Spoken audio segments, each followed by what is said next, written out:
ಎಲ್ಲ S D Kannada ಕಲಿಕೆಯನ್ನು ವೀಕ್ಷಿಸುವಂತಹ ವೀಕ್ಷಕರಿಗೆ ನಮಸ್ಕಾರಗಳು. ಕಳೆದ ವಿಡಿಯೋದಲ್ಲಿ ನಾವು ಸಂಧಿಗಳಾದಂತಹ ಸ್ವರ ಸಂಧಿಗಳಲ್ಲಿ ಸವರ್ಣ ದೀರ್ಘ ಸಂಧಿ ಹಾಗೂ ಗುಣಸಂಧಿಯನ್ನ ನೋಡಿದ್ವಿ. ಇವತ್ತಿನ ದಿನ ಸ್ವರ ಸಂಧಿಯಲ್ಲೇನೆ ಇನ್ನೂ ಒಂದು ಉದಾಹರಣೆ ಯಾವುದು, ವೃದ್ಧಿ ಸಂಧಿ. ಅದನ್ನು ನೋಡೋಣ. ಈ ವೃದ್ಧಿ ಸಂಧಿ ಅಂದ್ರೆ ಆಕಾರಗಳಿಗೆ ಅಂದ್ರೆ ಅಕ್ಷರಗಳಿಗೆ ಎ ಕಾರಗಳು ಅಂದ್ರೆ ಉತ್ತರ ಪದದಲ್ಲಿ ಎ ಅಕ್ಷರಗಳು ಬಂದರೆ ಪರವಾದರೆ ಅವೆರಡರ ಸ್ಥಾನದಲ್ಲಿ ಅಂದ್ರೆ ಸಂಧಿಕಾರ್ಯ ಆದಂತಹ ಸಂದರ್ಭದಲ್ಲಿ ಏನ್ ಬರ್ಬೇಕು, ಐಕಾರ ಅಂದ್ರೆ ಅಕ್ಷರ ಬರುತ್ತೆ. ಅದೇ ರೀತಿ ಓ ಮತ್ತು ಔ ಅಕ್ಷರಗಳು ಅಥವಾ ಕಾರಗಳಿಗೆ ಔಕಾರವು ಆದೇಶವಾಗಿ ಬಂದರೆ ಅದನ್ನ ವೃದ್ಧಿ ಸಂಧಿ ಅಂತ ಹೇಳ್ತಾರೆ.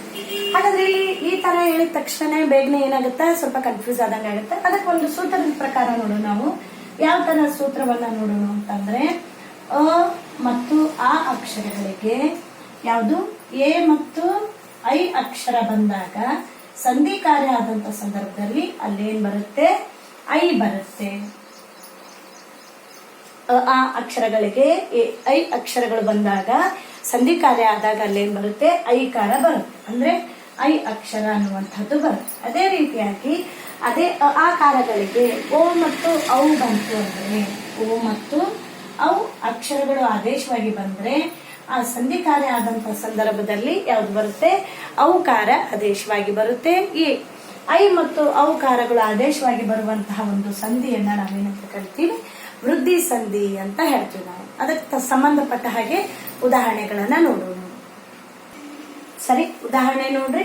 ಇಲ್ಲಿ ಏಕ ಪ್ಲಸ್ ಏಕ ಉತ್ತರ ಮಾಡಿದಾಗ ಏನ್ ಬರುತ್ತೆ, ಅಥವಾ ಸಂಧಿ ಮಾಡಿದಾಗ ಏನ್ ಬರುತ್ತೆ, ಏಕೈಕ. ಹೌದು, ಇಲ್ಲಿ ಅ ಅಕ್ಷರ ಐತಿ, ಇಲ್ಲಿ ಯಾವ್ದು ಬಂದೈತಿ, ಏಕಾರ ಬಂದೈತಿ. ಅದಕ್ಕೇನಂತ ಹೇಳ್ತೀವಿ ನಾವು, ಏಕೈಕ ಅಂತ ಮಾಡಿ. ನಂತರ ಅದೇ ರೀತಿ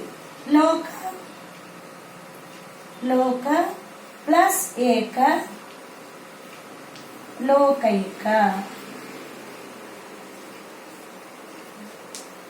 ಹೌದು, ಇದು ಯಾವ್ದಕ್ ಸಂಬಂಧಪಟ್ಟಂಗಾಯ್ತು, ಎ ಮತ್ತು ಏಕ ಆಯ್ತು. ಈಗ ನೆಕ್ಸ್ಟ್ ಆಕಾರಗಳಿಗೆ ಐಕಾರ ಬಂದಾಗ ಅದು ಕೂಡ ಐ ಬರುತ್ತೆ ಅನ್ನೋದನ್ನು ನೋಡೋಣ.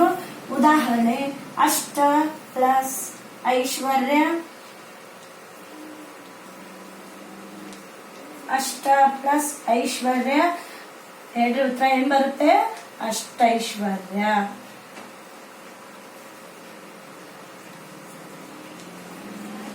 ನೋಡ್ರಿ, ಇಲ್ಲಿ ಐಕಾರ ಬಂತು, ಇಲ್ಲಿ ಅಕಾರ ಐತಿ. ಆಕಾರಗಳಿಗೆ ಎ ಮತ್ತು ಐಕಾರ ಬಂದಾಗ ಸಂಧಿ ಆದಂತಹ ಸಂದರ್ಭದಲ್ಲಿ ಐ ಅನ್ನೋದು ಆದೇಶವಾಗಿ ಬರುತ್ತೆ ಅಂತ ಹೇಳಿ. ಅದೇ ರೀತಿಯಾಗಿ ಇನ್ನೊಂದು ಉದಾಹರಣೆ, ಸಕಲ ಪ್ಲಸ್ ಐಶ್ವರ್ಯ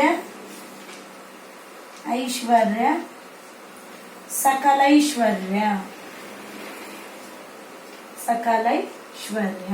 ಈ ರೀತಿಯಾಗಿ ನಾವು ಆಕಾರಗಳಿಗೆ ಎ ಮತ್ತು ಐ ಬಂದಾಗ ಸಂಧಿ ಕಾರ್ಯ ಆದಂತ ಸಂದರ್ಭದಲ್ಲಿ ಐಕಾರ ಬರುತ್ತಲ್ಲ, ಅಂತಹ ಉದಾಹರಣೆಗಳನ್ನ ನೋಡಿದ್ವಿ. ನೆಕ್ಸ್ಟ್ ಸೂತ್ರ ಎರಡನೇ ಭಾಗದಲ್ಲಿ ಏನ್ ಹೇಳ್ತಾರೆ, ಆಕಾರಗಳಿಗೆ ಓ ಮತ್ತು ಔ ಬಂದಾಗ ಔಕಾರ ಏನಾಗುತ್ತೆ, ಆದೇಶ ಆಗುವಂತಹ ಉದಾಹರಣೆಗಳನ್ನ ನಾವು ನೋಡೋಣ. ಅಂದ್ರೆ ಆಕಾರಗಳಿಗೆ ಎ ಐ ಬಂದಾಗ ಅದರ ಜಾಗಕ್ಕೆ ಐ ಬರುತ್ತೆ. ಅದೇ ತರ ಆಕಾರಗಳಿಗೆ ಓ ಮತ್ತು ಔಕಾರ ಬಂದಾಗ ಅದರ ಸಂಧಿ ಕಾರ್ಯ ಮಾಡಿದಾಗ ಔಕಾರ ಆದೇಶವಾಗಿ ಬರುತ್ತೆ ಅಂತ ಸಂಧಿಯನ್ನ ನಾವು ವೃದ್ಧಿ ಸಂಧಿ ಅಂತ ಹೇಳ್ತೀವಿ.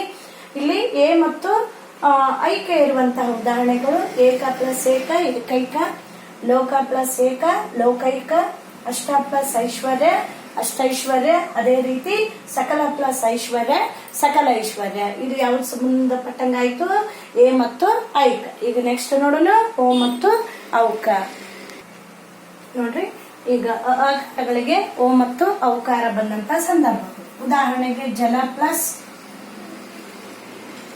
ಪ್ಲಸ್ ಓಘ ಏನ್ ಬರುತ್ತೆ, ಜಲೌಘ.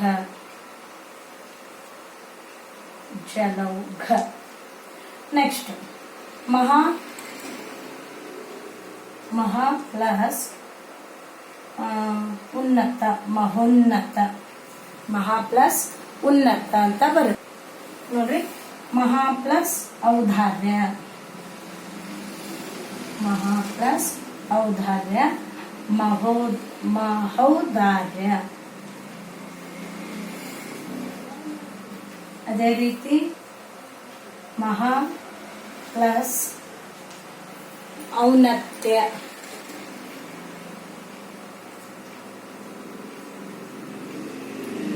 ಮಹೌನ್ನತ್ಯ.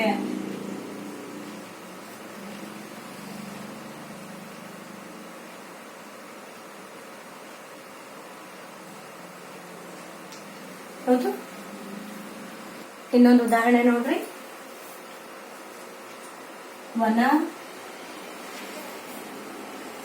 ವನ ಪ್ಲಸ್ ಔಷಧ ಏನ್ ಬರುತ್ತೆ? ವನೌಷಧ. ಅದೇ ರೀತಿ ಜನ ಪ್ಲಸ್ ಔಷಧ ಜನೌಷಧ. ನಂತರ ದಿವ್ಯ ಪ್ಲಸ್ ಔಷಧ ದಿವ್ಯ ಔಷಧ. ಈ ರೀತಿ ಉದಾಹರಣೆಗಳನ್ನ ನಾವೇನ್ ಮಾಡ್ಬೋದು? ವೃದ್ಧಿ ಸಂಧಿಗೆ ಕೊಡ್ಬೋದು. ಇಲ್ಲಿ ನೋಡ್ರಿ, ಓ ಮತ್ತು ಔಗೆ ಬಂದಂತಹ ಉದಾಹರಣೆಗಳು. ಜಲ ಪ್ಲಸ್ ಓಘ ಜಲೌಘ. ಮಹಾ ಪ್ಲಸ್ ಔದಾರ್ಯ ಮಹೋದಾರ್ಯ. ಮಹಾ ಪ್ಲಸ್ ಔನ್ನತ್ಯ ಮಹೋನ್ನತ್ಯ. ವನ ಪ್ಲಸ್ ಔಷಧ ವನೌಷಧ. ಈ ರೀತಿಯಾದಂತಹ ಉದಾಹರಣೆಗಳನ್ನ ನಾವೇನ್ ಮಾಡ್ಬೋದು? ವೃದ್ಧಿ ಸಂಧಿಗೆ ಕೊಡಬಹುದು. ನೀವು ನೆನಪಿನಲ್ಲಿ ಇಟ್ಕೋಬೇಕಾಗಿರೋದು ಏನಪ್ಪಾ ಅಂದ್ರೆ, ಸಂಧಿ ಕಾರ್ಯ ಆದಂತಹ ಸಂದರ್ಭದಲ್ಲಿ ಐ ಮತ್ತು ಔ ಅಕ್ಷರಗಳು ಆದೇಶವಾಗಿ ಬಂತು ಅಂದ್ರೆ ಅದಕ್ಕೆ ನಾವೇನಂತ ಹೇಳ್ತೀವಿ? ವೃದ್ಧಿ ಸಂಧಿ ಅಂತ ಹೇಳ್ತೀವಿ. ಅದೇ ರೀತಿ ವೃದ್ಧಿ ಸಂಧಿಗೆ ಇನ್ನೊಂದಿಷ್ಟು ಉದಾಹರಣೆಗಳನ್ನ ಬರಿತೀನಿ, ನೀವು ಅವುಗಳನ್ನ ಬಿಡಿಸ್ರಿ. ನೋಡ್ರಿ, ಇಲ್ಲಿ ಒಂದಿಷ್ಟು 4 ಉದಾಹರಣೆಗಳನ್ನ ಕೊಟ್ಟಿನಿ. ಸಂಧಿ ಬಿಡಿಸಿರಿ. ಜನ ಐಕ್ಯ, ಅದನ್ನ ಯಾವ ತರ ಬಿಡಿಸ್ತೀರಿ ಹೇಳ್ರಿ? ಜನ ಪ್ಲಸ್ ಐಕ್ಯ ಜನೈಕ್ಯ.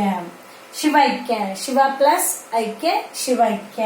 ಅದೇ ತರ ದಿವ್ಯ ಔಷಧ, ದಿವ್ಯ ಪ್ಲಸ್ ಔಷಧ ದಿವ್ಯ ಔಷಧ. 4ನೇದು ಜನ ಪ್ಲಸ್ ಔಷಧ ಜನೌಷಧ. ಈ ರೀತಿಯಾದಂತಹ ಉದಾಹರಣೆಗಳನ್ನ ನೀವು ಪ್ರತಿಯೊಂದು ಸಂಧಿಗಳಲ್ಲಿ ಮಾಡ್ತಾ ಹೋದ್ರೆ ನಿಮ್ಮ ಒಂದು ಸಂಧಿ ಪರ್ಫೆಕ್ಟ್ ಆಗುತ್ತೆ ಅಂತ ಹೇಳ್ತಾ ಪ್ರತಿಯೊಬ್ಬರಿಗೂ ನಮಸ್ಕಾರಗಳು.